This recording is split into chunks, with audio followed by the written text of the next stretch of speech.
নির্বাচন নিয়ে কথা হচ্ছে, নির্বাচন কবে হবে এটা নিয়েও কথা হচ্ছে। একটা কথা কিন্তু অনুচ্চারিত থেকেই যাচ্ছে, সেটা হলো ধরা যাক নির্বাচন যখনই হোক, ডিসেম্বরে হোক বা ডিসেম্বরের পরেই হোক, এই বর্তমানে যে নির্বাচন কমিশন আছে তারা কি একটা নির্বাচন পরিচালনার জন্য যথেষ্ট যোগ্য? যোগ্যতা বলতে কি বোঝায় এখানে? যোগ্যতা হলো বাংলাদেশে নির্বাচন কমিশনের যোগ্যতা বলতে আমরা বুঝি সেই নির্বাচন কমিশনের মেরুদণ্ড কতটা সোজা আছে, নির্বাচন কমিশন জানেন কিনা যে তার হাতে কি কি ক্ষমতা আছে এবং সেই ক্ষমতাগুলো তারা প্রয়োগ করার সাহস রাখেন কিনা। এটা হচ্ছে নির্বাচন কমিশনের যোগ্যতা, এটা আমি মনে করি। তাদের হাতে অনেক ক্ষমতা দেওয়া আছে। নির্বাচন কমিশন কিন্তু একটা সাংবিধানিক পদ, মানে একবার নির্বাচন কমিশনার হওয়ার পর, সেই নির্বাচন কমিশনারই হোক বা প্রধান নির্বাচন কমিশনারই হোক, একবার হয়ে যাওয়ার পর, শপথ নেওয়ার পর ওনারা যদি নিজে থেকে পদত্যাগ না করেন তাদেরকে কিন্তু পদচ্যুত করার কোনো পদ্ধতি নাই। এটি হলো সাংবিধানিক পদ। ওনারা কি জানেন যে ওনাদের হাতে কতটুকু ক্ষমতা আছে? অথবা জানলেও তাকে প্রয়োগ করার সাহস রাখেন? এটা হচ্ছে সবচেয়ে বড় প্রশ্ন। এই প্রশ্নটা এই কারণে করলাম যে বৃহস্পতিবার এই নির্বাচন কমিশন সম্পর্কে প্রধান বিচারপতি সহ যে অ্যাপেলেট বিভাগ আছে তারা এই নির্বাচন কমিশন সম্পর্কে খুবই নেতিবাচক একটা মন্তব্য করেছেন। আপিল বিভাগের 7 বিচারপতির পূর্ণাঙ্গ বেঞ্চ বৃহস্পতিবার এই ইশরাক হোসেনকে নিয়ে, ইশরাক হোসেনের শপথ করানো নিয়ে যে গোলমালটা চলছে, সেই গোলমালের ব্যাপারে তারা নির্বাচন কমিশনকে দোষ দিয়েছেন। তারা বলেছেন যে নির্বাচন কমিশন তো নিজেই করতে পারে কাজটা, এটার জন্য তারা কেন আবার আইন মন্ত্রণালয়ের কাছ থেকে মতামত জানতে চাইবে? তাদের তো মতামত জানার কোনো দরকার নেই, কারণ সাংবিধানিকভাবে তাদেরকে সংবিধান ইসিকে স্বাধীনভাবে দায়িত্ব পালনের যে ক্ষমতা দিয়েছে সেটা প্রয়োগ করেই তারা তো শপথের বিষয়ে মতামত দিতে পারে। কেন তারা আইন মন্ত্রণালয়ের কাছে গেল? অর্থটা হলো এই যে নির্বাচন কমিশন জানেই না সে কি করতে পারে, অথবা জানলেও তা বলার মতো, উচ্চারণ করার মতো বা প্রয়োগ করার মতো মেরুদণ্ড তাদের নাই। তো সেরকম মেরুদণ্ডহীন একটা নির্বাচন কমিশন আমাদের দেশে থাকে তাহলে কিভাবে হবে? দেখুন, আমি এই ইশরাক হোসেনের ঘটনাটা আমাদের দেশে রাজনৈতিক কালচার যেটা, তার অনেক কিছুকে স্পষ্ট করে দিয়েছে। এই যে সরকার আছে, অন্তর্বর্তীকালীন সরকার, এই সরকার কতটুকু নিরপেক্ষ সেটাও কিন্তু আমাদের সামনে একদম পরিষ্কার করে দিয়েছে। ভাবুন, আমি ইশরাক হোসেনের ঘটনাটা আরেকবার আপনাদেরকে মনে করিয়ে দিতে চাই। আপনারা নিশ্চয়ই মনে করতে পারবেন যে ইশরাক হোসেনের ঘটনাটা আসলে কি হয়েছিল। আমি একটু শুরু থেকে সংক্ষেপে বলি। 2020 সালে ইশরাক হোসেনের এই ঢাকা দক্ষিণ সিটি কর্পোরেশন যে নির্বাচনটা হয় 2020 সালের 1 ফেব্রুয়ারি হয়। সেই নির্বাচনে ফজলে নূর তাপসকে বিজয়ী ঘোষণা করা হয় এবং ইশরাক হোসেন ছিল প্রতিদ্বন্দ্বী বিএনপির প্রার্থী। ইশরাক হোসেনের পক্ষ থেকে সেই নির্বাচনকে তারা অস্বীকার করে বলে যে ভোট জালিয়াতি করা হয়েছে এবং সেখানে নির্বাচন নিরপেক্ষভাবে হয়নি। এবং এটার পর উনি কিন্তু ওই দিনে এটার ব্যাপারে, ভোট কারচুপির ব্যাপারে অভিযোগ করেন এবং পরে আদালতে মামলা করেন। এটা হলো 2020 সালের ফেব্রুয়ারিতে। কিন্তু ওই সময়কার নির্বাচন কমিশন তাপসকে বিজয়ী ঘোষণা করে এবং 27 ফেব্রুয়ারি তাপসের শপথ গ্রহণ হয়ে যায় 2020 সালের। ডেটগুলো একটু খেয়াল রাখবেন। তারপর ও বছরেরই মাঝখানে একটু গ্যাপ হয়, এই করোনার কারণে, কোভিডের কারণে গ্যাপ হয়ে 16 মে শেখ ফজলে নূর তাপস সিটি কর্পোরেশনের মেয়র হিসেবে দায়িত্ব গ্রহণ করেন। কিন্তু দায়িত্ব গ্রহণ করার পর প্রায় তার 17-18 দিন পরে প্রথম সভাটা অনুষ্ঠান হয় সিটি কর্পোরেশনের কমিশনারদের নিয়ে। সেই সভাটা হয় 2 জুন। নিয়মটা হলো যেদিন প্রথম সভা অনুষ্ঠান হবে সেই দিন থেকে সিটি কর্পোরেশনের মেয়াদ গণনা করা হবে। তো 2020 সালের 2 মে যদি প্রথম সভাটা হয় তাহলে 2025 সালের 1 মে পর্যন্ত এই সিটি কর্পোরেশনের মেয়াদ আছে, মাথায় রাখুন। তো সেক্ষেত্রে ওই যে মামলাটা করেছিলেন ইশরাক হোসেন, সেই মামলায় ইশরাক হোসেনের পক্ষে এই পট পরিবর্তনের পর, মানে হাসিনা বিদায় হওয়ার পর, শেখ হাসিনা বিদায় হওয়ার পর, নতুন সরকার আসার পর ওই মামলাটা একদিন থেমেছিল। থেমে থাকার পর গত 27 মার্চ মানে 2025 সালের 27শে মার্চ ওই মামলার রায় ঘোষণা করা হয় এবং সে রায় যায় ইশরাকের পক্ষে। বলা হয় যে ওই নির্বাচনে তাপস নয়, ইশরাক হোসেন বিজয়ী হয়েছেন। ইশরাক হোসেন বিজয়ী ঘোষণা করা হলো কবে? 5 বছর মেয়াদ পূর্তির মাত্র 3 মাস আগে অথবা 2 মাস আগে, 2025 সালের 1 জুন, মানে আগামীকালকে। আজকে 31শে মে, আগামীকালকে এই সিটি কর্পোরেশনের মেয়াদ কিন্তু শেষ হয়ে যাচ্ছে। তো 27শে মার্চ, প্রায় 2 মাস 3 দিন আগে রায় দেওয়া হলো যে এই নির্বাচনে আসলে ইশরাক জয়ী হয়েছে এবং এই জয়ের কথা ঘোষণা করে আদালত থেকে নির্বাচন কমিশনকে বলা হলো যে আপনারা 10 দিনের মধ্যে এটা গ্যাজেট প্রকাশ করে পারেন।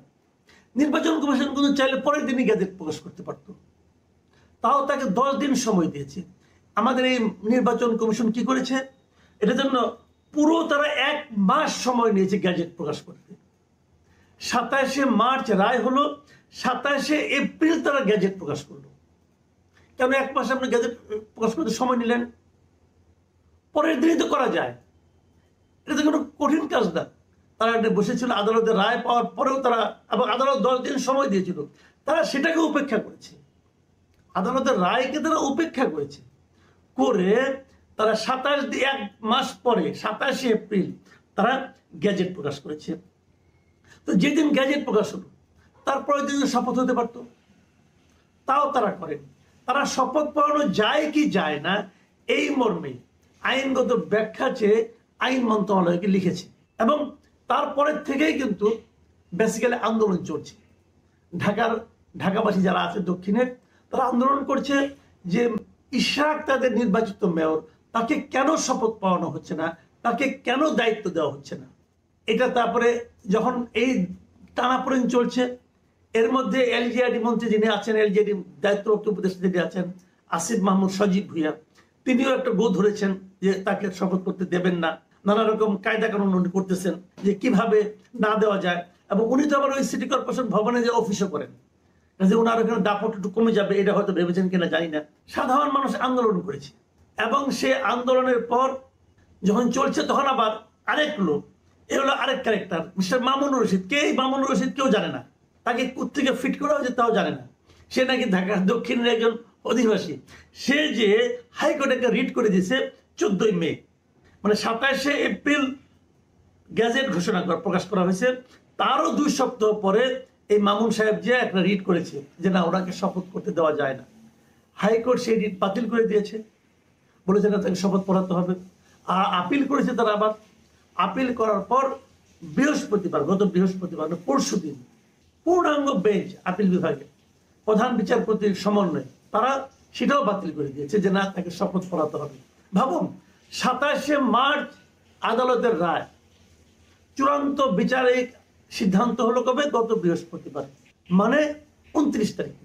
29শে মে যখন রায়টা হলো তখন তারা বললো না, তাকে শপথ তো আগেই পড়াতে পারতো।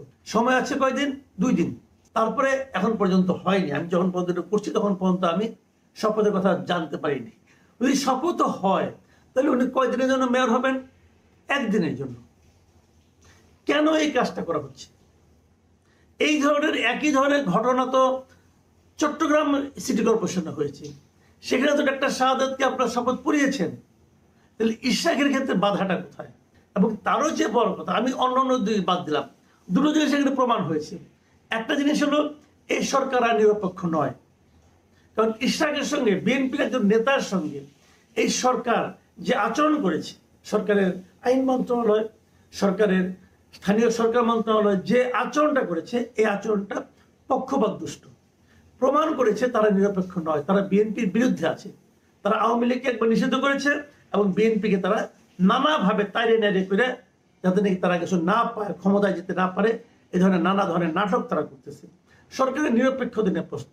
কিন্তু যেটা আমি শুরুতে বলেছিলাম সেটা হলো নির্বাচন কমিশনের স্বাধীনভাবে কাজ করার যে দক্ষতা, ক্ষমতা এবং মনোবল, তার কোনোটাই কিন্তু এই নির্বাচন কমিশন দেখাতে পারেনি। তারা সরকারের দিকে তাকিয়েছিল।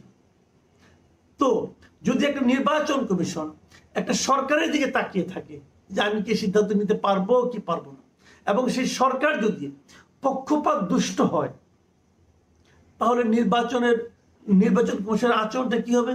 পক্ষপাত দুষ্ট হবে।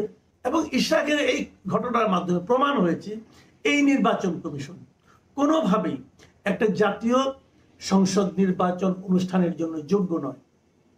যখন নির্বাচনটা আসবে তখন যারা ক্ষমতায় থাকবে এই নির্বাচন কমিশন প্রতিটা সিদ্ধান্ত নেওয়ার ক্ষেত্রে সে সরকারের দিকে তাকিয়ে থাকবে।